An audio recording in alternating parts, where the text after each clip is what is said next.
why I'm here without my beloved Janelle. There was a mass murder, and my daughter was one of the murdered victims. My son said to me, I want my mother back. That forgiveness has freed me to encourage others, freed me to live, freed me to smile, freed me to be different, but not indifferent. I'm not bitter, I'm better. Oh my gosh. Love that. Love it too.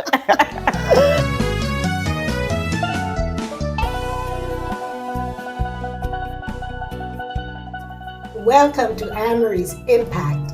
My name is Anne-Marie Emmanuel, and I love being on here, having raw conversations with real people as inspiration for those ready to elevate and dominate personally and professionally through the power of self-love. Join me on this transformative journey as we move from inner lack to inner lush together. Welcome to Anne-Marie's Impact.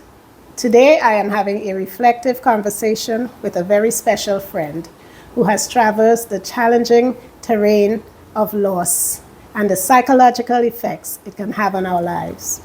Help me to welcome my bestie, my longtime bestie, Wendy Simpson, who has, and she is actually moving through the valley of loss with grace, forgiveness, and determination. Wendy.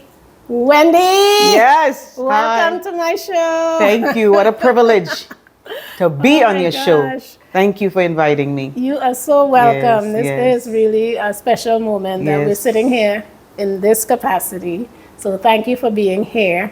And I really want to start by talking about the fact that we were besties in high school. Yes, we were. I mean, like inseparable, right? Took the words right out of my mouth.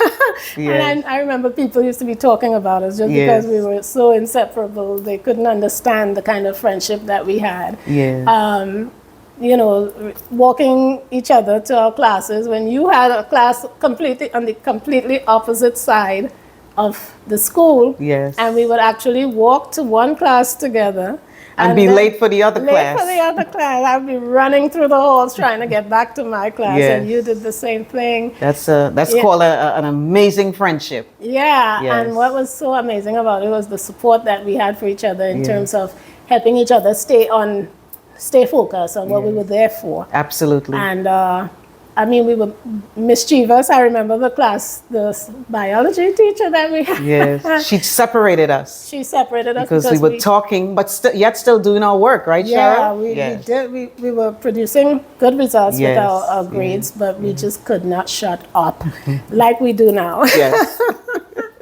And staying up all night talking. Separated us. Yes. I remember us actually writing notes and passing it along to each other. Yes. We got caught with that.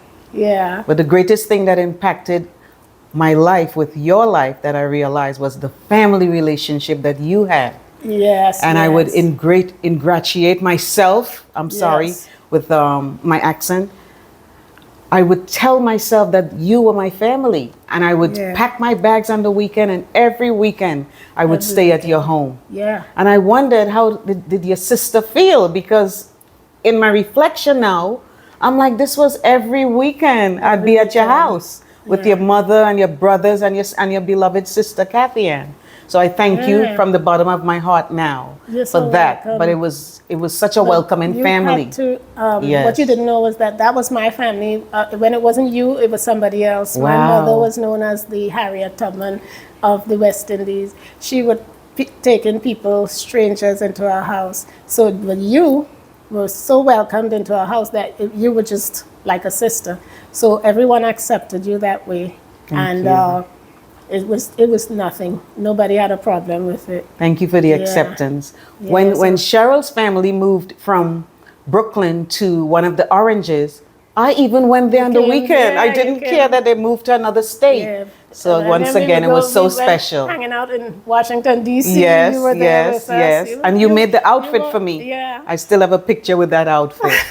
Yes. But you were one of the family. Thank you. But then, Thank you. after graduation from high school, we were separated for 30 years. 30 years of 30 years. separation. I mean, that's just amazing. I mean, like completely no contact None with whatsoever. each other. Can I share how we reconnected?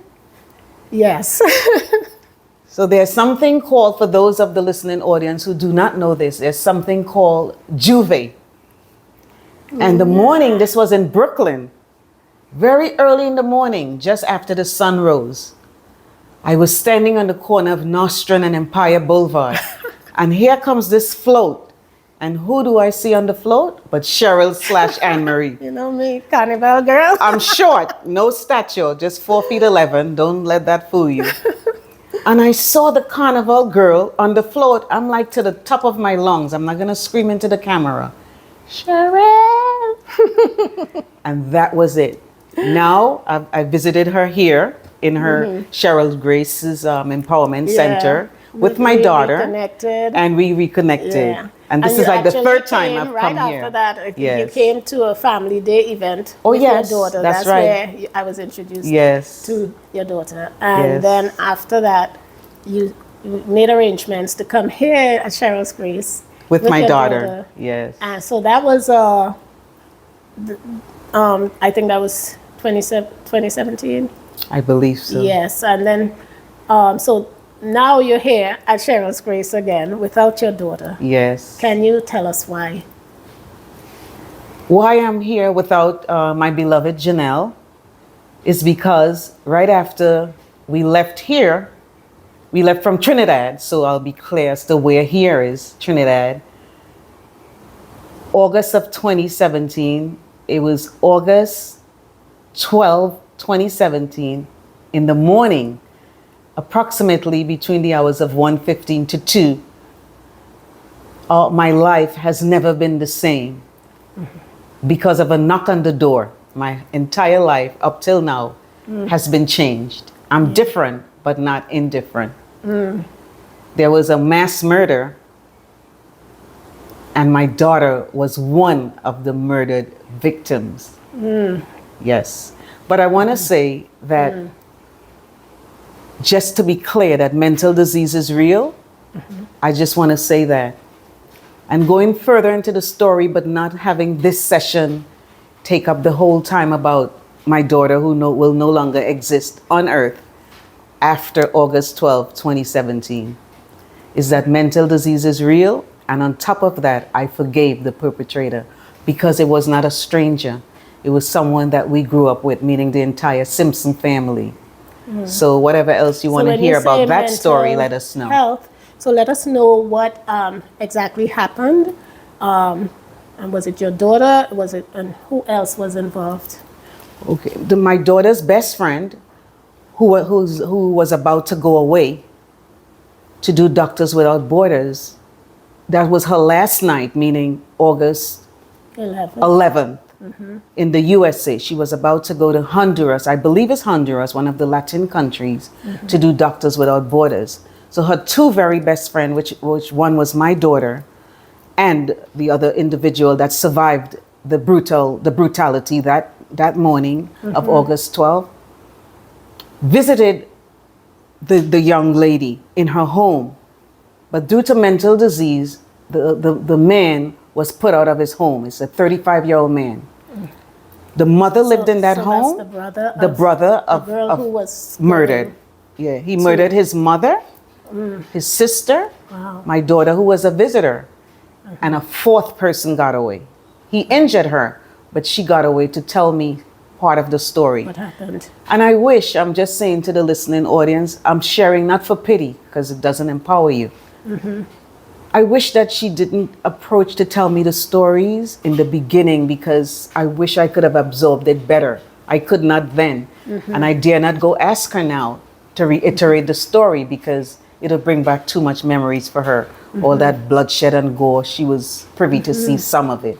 Yes. So what happened to the young man? Where is he now? At that very moment, when it was confirmed that the three people were murdered and one was hospitalized, the fourth individual was hospitalized, I forgave him instantly. I just want to tell the listening audience that that's what freed me. So he did go to a forensic hospital for 19 months, And then, of course, he had to be sentenced. At the impact sentence, I reiterated it about my forgiveness for him. So right now he's away in prison. Yes. Tell me about that forgiveness.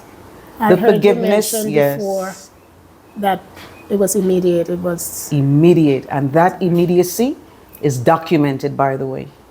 It's documented by saying the parents forgave, but it wasn't the parents or the two older brothers or even the grandson, which is a son of my son. None of those three men said it's them. I'm the one that forgave the individual, because that forgiveness has freed me to encourage others, freed me to live, freed me to smile, freed me to be different, but not indifferent. And I just want to give a little snippet in reference to the indifference. Just a little tiny, little foolish story. So Janelle was buried, the Vanderhalls were buried, and I happened to go to the post office to send out thank you cards. And a lady in the post office was getting upset over stamps. Remember, the murder just occurred. And I'm in my head saying, why does this woman stamps? She has to be kidding. No, let her be. So that's why I tell people I'm different, but not indifferent. If those stamps that she wanted made her happy, let her be. I'm different, but not indifferent. Silly little story. But what bothers other people, I'm telling you sincerely from the bottom of my heart, doesn't bother me. But it doesn't mean that I'm not to have compassion or empathy for what other people are going through. going through. Yes. How were you able to forgive that person so soon? Because I know that mental disease is real, because we all were going through little with his mom. I never blamed her for anything. How can I blame her? She died as well. But she tried her very, very best. And I knew him from a child. Right. When I became victim to a brutal form of cancer, that's the home that she stayed in at 14 years old. Your daughter, right? Yes, my daughter. That was her best friend. Janelle, I should say. Janelle, yes. I see her name. So I chose myself individually to exhort people, meaning encourage them, that if I could forgive him and live where people in the small community where I live, some people didn't know how to approach me. So I would make them feel comfortable by telling them it's okay. We had great memories together. One of the memories was right here in Cheryl Grace Empowerment Center. We went to Jamaica, West Indies. We traveled to Trinidad and Tobago more than one time.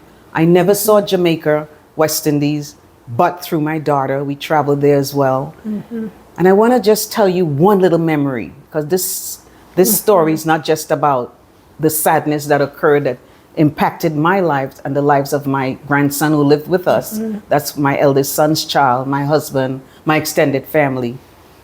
I just want to say something that is very important, especially for parents or anyone that suffered loss. The memories that you build will never leave once you're in your right mind. Every single extracurricular activity that I've enjoyed, pumpkin picking, apple picking, taking summer trips with all our families, including Jamali and two of my other granddaughters, was Janelle. Can you imagine that? Since her death, my technologist has gone. You know, I really depended on her a little bit too much, but it's okay. So I want to just focus on saying that memories live on forever. Thank you. Yes. Yes. So I really want to go back for our listening audience to, I know you got to the forgiveness, but there has to be a period where you were, why me? Or, you know, when you were going through that psychological part of the anxiety, the depression, I know there had to be a moment like that. And Absolutely. yeah, because I don't want people to feel that you just were on this high of That's forgiveness. So I want people to know, what was it like when you were going through those moments when you really had to, you know, accept the fact that your beloved daughter was murdered so brutally. Yes. What was that like for you in those moments? Like, how did you pull yourself out of it? I'm sure you did. Sure I did. This is not a religious show, but God helped me. He was my all comfort. But I want to just get back to the point where when people visited my home, especially people of Caribbean heritage, one of them had the audacity to say right in front of us, right in front of me and the father, that therapy did not work for him. Well, it worked for me. Even up till now, I will go back and address some therapy to sharpen up some of my edges. So I had therapy because, of course, you go through stages of acceptance, denial, etc., etc. So I want to be real with the audience. Even though I'm sounding tough and telling you about the forgiveness, it's still a day-to-day existence. I do not cry the same way I cried before. Right. But there are triggers. For instance, in my school, I'll give an example of what happened to me. I worked in a school. So I took 3 months off. It wasn't enough. In hindsight, I realized I should have taken a year off because I'd be weeping. And then the principal I just want to say the principal was very, very professional. She had best practices, and it wasn't good to see the secretary falling apart. Of course, there was a social worker who became my friend during that process. But I want to say, so the therapy helped. Taking the 3 months off helped, because some days and when I did go back to work, I didn't want to get up out of my bed. So there is various things that I went through. I did not want to go to work, so my attendance was poor. And I got evaluated negatively because I didn't want to go to work because my only daughter was murdered. But that's another story. So the psychological impact was rough. It really was. It was rough. It was a house that we did receive a lot of blessings, a lot of outpouring, a lot of resources. It wasn't about the resources, it was about the love that unfolded from the community wide, because Janelle did have 2 older brothers. So we got support from their friends. We got support from their parents. So I believe we were cushioned in a way, but for me, the strength that I got was from my studying, words of encouragement, and reading beautiful books all along. I was this voracious reader. And I believe all that insulated me and helped me even when I was feeling only sorrow about looking at her trophies, looking at her clothes, going through her paperwork. And she wasn't a hoarder. So I was able to see just a little box of papers. So things helped me by just looking at her things, carrying around her little picture and things like that. So it's still a process, because this past August was just 6 years. But to me, I don't want the years to climb. Sorry, but I don't. I remember when my mom died, I was a pillar of strength. Surprising to myself, because I always thought that I would know what I would do if my mom died. And that was the closest person to me that died. Yes. And I don't know where the strength came from, but I was able to be strong for myself and everyone during the funeral. Then we had planned a second memorial here in Trinidad for the 40 days, what we called 40 days event. I was here for that. I was strong. I was taking care of things. And eventually, when I did get back to my home, it was about 3 months after. And that's when I had to really face those psychological, because my mom, I felt like the rug was pulled out from under my feet, because I didn't know how to define myself anymore, because I always saw myself as Rita's daughter. So I had to go through that period. So for about 6 years, I grieved in the normal way for my mom. And then it wasn't until about 5 years ago where I stopped grieving for her, because I got to understand what death is, that there is really no death. And in my personal development work that I do, I am understanding the universe and life, and that when someone dies, they're just moving from physical to non-physical. And when I understood that, I was able to say, grieving is unnecessary for her now. She is in a better place, and we can build a new relationship. And from that moment, I built a new relationship with my mom, whereby it's just joyful. Have you gotten to that place? I believe you have, because I can tell. That's why I wouldn't even let you finish, because when I tell people my story, because I can speak, I tell them what I'm about to share with you, and I do it in 2 seconds. Please don't feel pity for me. because we live such a good life. We build such warm memories. And I just want to tell you, and I tell the person this, please don't hold anything against anybody. Please honor your children and your family. Please don't hold any grudges with your co-workers. Depend on the situation. So I've reached a point, even though I still miss her, I don't want you to think I don't miss the flesh. I miss that flesh. Right. I just picked up a book called about the grieving brain. And I didn't finish the book as yet because I'm a new retiree and I'll be able to finish all my books. Right. Including mine. Including Cheryl's books that I'm starting to read. Even I go backwards and then forward, and it's such it's such great words of wisdom and encouragement in that book. Yes. And I just want to let you know that it's just an awesome feeling. I'm sorry if some of the audience may think that I'm out of that brutality, out of that hardness of those three people in one community. They lived in Hempstead, I lived in Uniondale.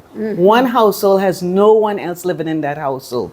They were a household of three, no one's living there. One's in prison, two dead. Our household, one died, but the impact we're still feeling. The entire community. I still have joy in my heart because of the forgiveness, because of the encouragement that I can encourage others. I can help other mothers think about who they have.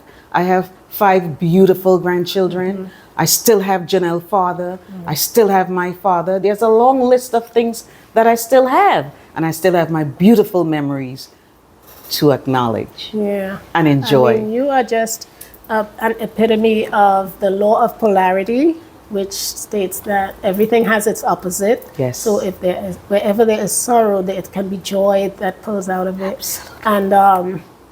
And that's not an easy. We sort of know that, but it's not an easy way to live. But it's such a freeing place to be. It is. And to me, you probably don't know that that's what it's called, but you have attained that because you have found such joy in you actually looking to see how you can grow from this negative thing that happened. And you are impacting people's lives, and you are impacting your life. And I don't know if you know this, but I received gratitude and appreciation from my children, because I remember the day that you called because you were trying to reach me to tell me about Janelle's death. I missed the call, and then I called you back and you missed the call. And then I traveled to Florida and I said, let me call Wendy. She called twice. And when you were telling me about this murder that took place with your daughter, first of all, I was trying so hard to not let you hear me. Tears were just rolling down my eyes, and I was like trying so hard for you not to know, because I felt like I wanted to support you. But you were just going on. You were so light and speaking about this tragedy with such grace. And I was like, how could she even be like talking about it like that? And I'm here like choking on myself, trying not to let you know that I am so sad. But one of the things that came out of that for me was immediately I got an appreciation for my children.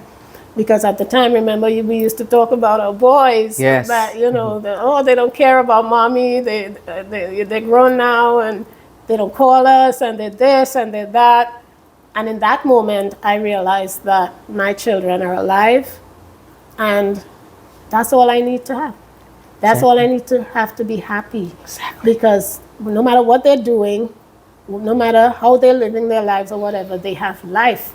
That's right. And I from that moment, I had a shift in perspective about complaining about my children, because sometimes, we don't, our children are alive so that they can play the fool or act stupid or make mistakes and all of these things. Absolutely. And we take these little things that they do so seriously, like it's the end of the world. Yes. Until they're not there anymore, So I really want to thank you for that, because you don't know that in your sharing your story and in Janelle's murderous death, that helped me to build a better relationship and to drop all the expectations that I had with my children.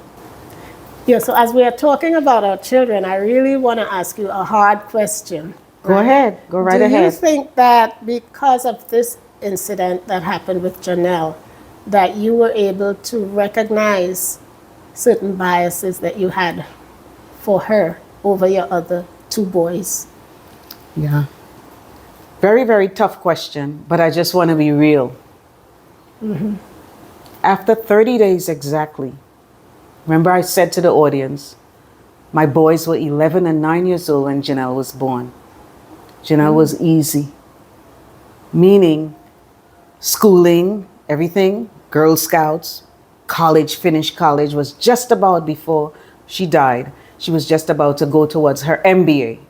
So everything was smiling. I'm of Caribbean heritage where education was king of the hill. Yes. I idolized education. But my two boys did start college and they never finished. So I just want to say to the parents, you know why I don't just say mothers, even though I'm a mother? In this road that I'm walking now, I've encountered going into a doctor's office and seeing a picture of a beautiful girl on the desk. And all of a sudden I see this man crying. So I said, who is that? His daughter. She died. Walking into the supermarket, I encountered a man in my neighborhood, and because I just said good morning, it was 6 o'clock in the morning, we got to talking, his son died. So it's not just mothers, and he cried, not no big long tears. But back to the question in reference to what I've discovered about myself with my two other sons. I almost missed the love of my children. I did love my boys, but that unconditional love, parents, grandparents, uncles, aunts, whoever are raising children or contributing to the welfare of others, is very vital. I almost missed loving my two boys for who they are. Yes. They were good parents. They were never disrespectful to me, their mother, my two boys. And I just wanted to apologize to them also, because my son had to come to me and said, after 30 days, meaning 30 days of the three people in our community dying, no longer a part of our community. Oh, my son said to me, I want my mother back. Do you think my reaction to that was positive? No, it wasn't. So he did leave, and then I got to realizing I have two other sons. How dare me she's gone. There's nothing I can do about that. There's nothing I could do about bringing her back. She's not coming back. All her trophies are sitting there, her degrees, everything's sitting there. Her clothes, her coats I dry cleaned, I put them down to share with others, etc., etc. But I want to just touch on that subject. I'm glad that you asked that hard question, by the way. I mean it. I was afraid to ask. No. Yeah. Life is not just about the easy. Yeah. Janelle really was easy. Anyone can sit here with the photographer and the other assistant and say that they had a good daughter. I had an excellent daughter, and I mean it from the bottom of my heart. Right. She can't hear it. She's gone. She's hearing you. But my boys, I had my boys. They were only 21 months apart, for 11 and 9 years individually. So how dare I just put them aside in a way to just nurture and encourage the easy. Yeah. So that was a big error on my part. That's one of the things I got to experience shifting in myself as well. Because as parents, we tend to gravitate towards the easy. Now, every parent hopes to think that they're not biased with their children. Absolutely. I didn't think I was biased with my children until I had to be faced with examining, because my second son, he was easy, more easy than the first one. But I think the biggest opportunity for growth is in us looking at those children who are not so easy. And when I realized that, I was like, wow, this is not unconditional love, right? It's not unconditional love. It's not. So, and like with you, and I'm pretty sure, because I sort of recognize it, and we're friends, I can tell you this. I recognize that you were all consumed with Janelle when I first met. We even laughed about it. You were like, my boys, they're okay, but my daughter, She is everything to me. So in the meanwhile, those boys were missing out on mommy. Yeah. And you were able to recognize that in Yes. Janelle's passing, and were able to ask for forgiveness for that. Yes. And make things right with your sons. Yes. So that's just another amazing, beautiful thing that Yes. came out of the whole thing. Yes. And I'm glad that my son didn't have to die or for me to recognize that. And every child have their strengths. My son is an amazing person, but you see, when we go towards the easy, we miss out on, and we begin the judging Yes. and the having expectations of the other.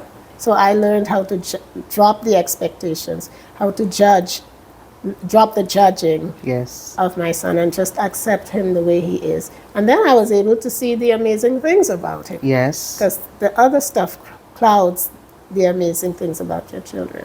So that's another thing that I think this whole incident helped me. Yes. As bad as it was, it has impacted a lot You of never people know in how our you're communities. impacting people in Yeah. which way. I can sit here and tell you how it impacted me, but a lot of people are not going to get that opportunity. So I just hope that you continue Thank sharing you. your story, Yes. continue living in hummingbird is what I call it, lightness. I like that. And Yes. lightness, and continue your spirit of forgiveness Yes. for yourself Yes. and others, and just continue sharing this story about Janelle. So her memory lives on. Yes. And I want to show you that I'm wearing my Janelle bracelet. Yes. We'll send you a couple pictures and a couple more bracelets. Right, Yes. you know. Yes. Yes. So she definitely, her memory lives on. Yes. And she is in a beautiful place. I just know that. In love and memory of Janelle. In love and And that's memory, what I yes. wanted to tell people. You don't want to be reduced to a card with in love and memory of your loved one. Right. You want to actually encourage the other people that's around you, so you don't have to say, oh, I should have, and I should have. Janelle and I has never shared a bad word between each other, meaning a foul word, and I'm not making it up. So we really had a rich life. So create the rich life with your other children, with your other family members, with your co-workers. It's that serious. You can go to work tomorrow and they're not there, and you'll be like, wow, I should have not said that dirty word to them or And whatever. doesn't that happen all the time? All the time. All the time. You don't know when it will be the last day or the last time. Yeah. I saw Janelle Friday, August 11th, and not realizing it would be the last kiss. In the last kiss. The last words in my ear was, remember to floss, because I'd just come back from lunch with my niece. I got half a day that day. I still have the key that she would open her door with, meaning our door. That, things like that. So that's why I share my story. Not for pity, not for sympathy, because sympathy is a luxury that I can't afford. Right. I can't, because it'll Yes. stop you. Yes. It'll stop you. Like, I still enjoy life. I still Yes. travel. I have my grandson who, we're trying to impact his life for his future, not Right. for mine, but his. I still have 4 beautiful granddaughters. I still have 2 loving sons. I still have a husband, a father. My father is still alive. I have Right. loads of brothers and sisters. And through this, Cheryl said something important that I forgot to mention. I gained such other daughters, sons, grandsons, aunts, uncles. You should see people pours Pouring into their my love. life now. It's simply amazing. Yes. Even though it started so brutal, even though the story is so hard. You should see how some people look at me when I tell them what happened to my daughter. They're like, what? Wow. No, it's fine. Yeah. That It is- changed me for the better. For the better. Yes. For the I'm better. not bitter. I'm better. Oh my gosh. Love that. Love it too. As you're talking, I'm sitting here, just reflecting again on our, this is so full circle. It Full is. circle. Best Yes. friends in high school. Yes. Inseparable. And then And she was the brain, by the way, especially in biology. And then, the 30 years, who would believe 2 friends Yeah. just apart? And I mean, not even, and we had no argument, no. None. Nothing. It was just you disappeared.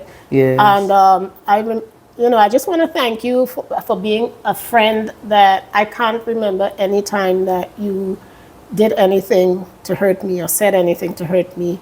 You were all, except you disappeared on me for 30 years. I know, I apologize. And, that was hard. Yeah. That was hard on my entire family because we had Wow. no idea Yes, what happened. what and What happened. we, kept wondering. No, it what wasn't did. your family. But it had wasn't. nothing to do with Yeah, us, as you yeah. mentioned. Yes, And yes. now I can sit in this seat and think that it had to happen. For whatever reason, that 30 years had to happen as you went Yes. off and did your life, and Yes. I went off and did my life.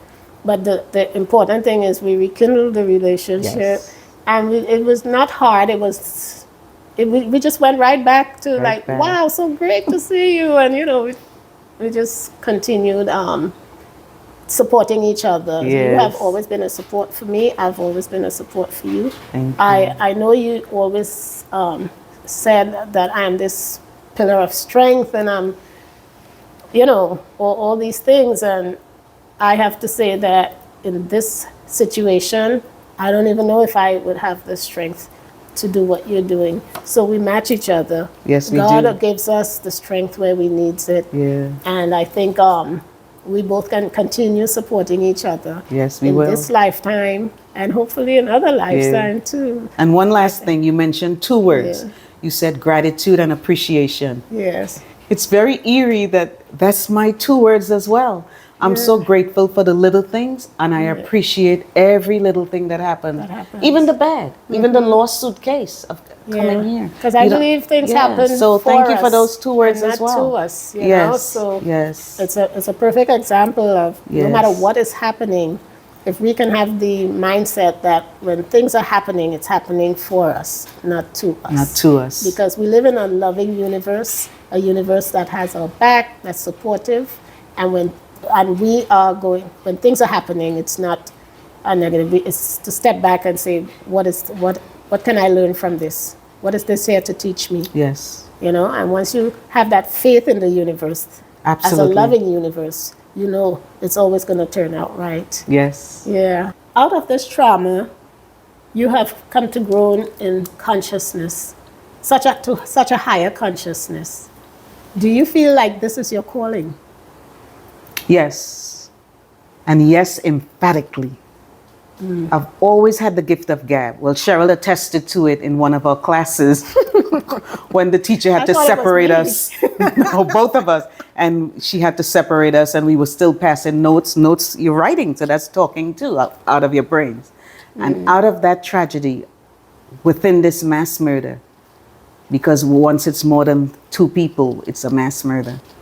My calling is to motivate and get speaking engagements in reference to encouraging others, not to share any sympathy, just to tell them a brief little tidbit about what happened. But in moving on, I can encourage people worldwide. See how bold I am? Yes. Because I've always had the gift of gab. Honestly, would I have chosen this to be the forum to get into motivational speaking or even writing some books? I'm being honest, no. But to encourage others in speaking about this tragedy that led to this calling in reference to speaking engagements and motivating others and telling them about forgiveness and letting them know that examining yourself about unconditional love, a host of different things. Yes, I would say this is my calling. Wow. Yes. That is absolutely. And can you give an example of how you're already doing that? Because I know you have been able to help a lot of people in your community already. Can you Yes. just give us like one example of a grieving mother or father that you were able to? Yes. Well, right after Janelle died, I picked up with a woman, I would call her my spiritual mom, and she received a phone call that night. I was just introduced to her the day before.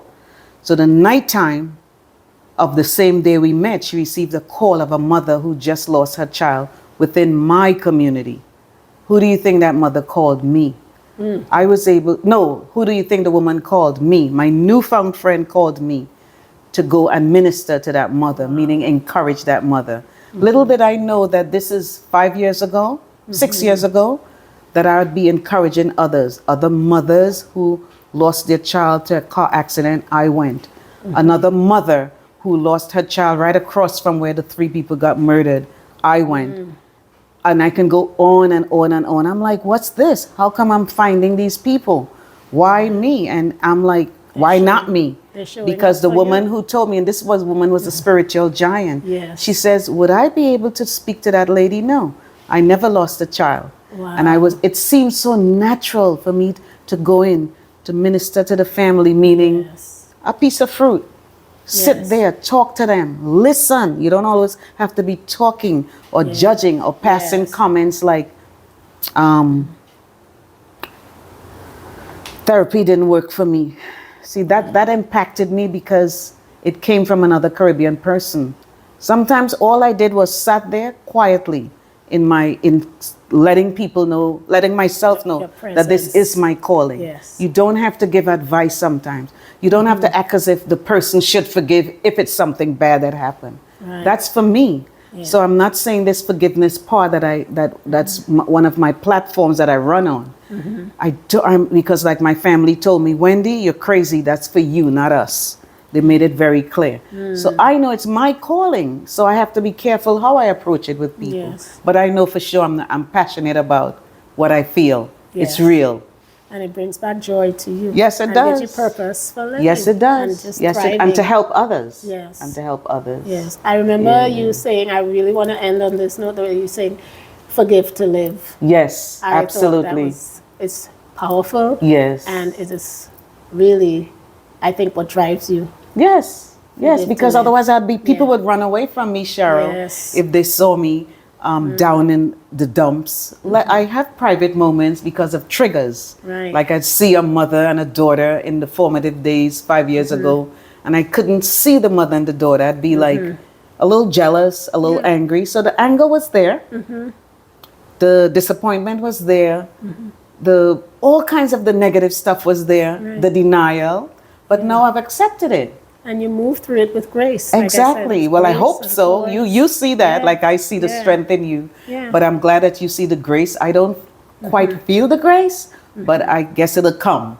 And I Yes. just thank you for giving me this forum to spread more love and joy. You're I'm so so glad that even though it took a while for me to book my flight and to Yes. come and bring my support, Jamali, it's I have a bigger smile. I'm going back home to, it's not my home. I'm going back, the whole earth is my home. I'm going back to Yes. where I abide now with greater joy in my heart. And I thank you for that. And you're so Gabrielle and welcome. Stacia, because Yes. they don't realize the impact they're having on me too, their Right. softness, their calmness. And I just thank you too, because I Yes. just snuck and took a picture of Gabriel. He didn't even know. And I'm like, he could be a model. I think I'm so blessed to have those two. Yes, so I'm my like, camera I just want to team, say my thank you film to team. them as well. They have no idea that Yes. I don't know, there's something about them. I don't know what it is, but Yes. Cheryl will probably know what I'm talking about. So I don't know, this entire trip, even the driver who drove me up, he just calmed me because I was apologizing, coming in the dark, and he's like, I'm fine, I'm from Trinidad. So, you Yes. know, it was just one of my best trips. Thank I'm you, so happy. Cheryl and Marie, And that is for so inviting amazing to hear you say that, Yes, even though yes, one of my best trips. lovely Janelle is not here, and it I still know. can be one of your best trips. Yes, And yes. thank you for, you yes. actually came, when I told you I wanted to do the interview, Of you course. actually booked a flight. My and word came to is my Trinidad bond. Yes, yes. For it. I mean, yes. who does that? Now, Me, that's a because of bestie. you. Yes. Your family took a me in. bestie. Even though I disappeared, Yes. your family showed me unconditional love. Yes. So that's where, and then you built this stuff. I came when you had 1 floor. Now you have 3. It's just amazing. So you Yeah. are a pillar of strength to me. Yes, yes. From inner lack, to inner lush. there you go.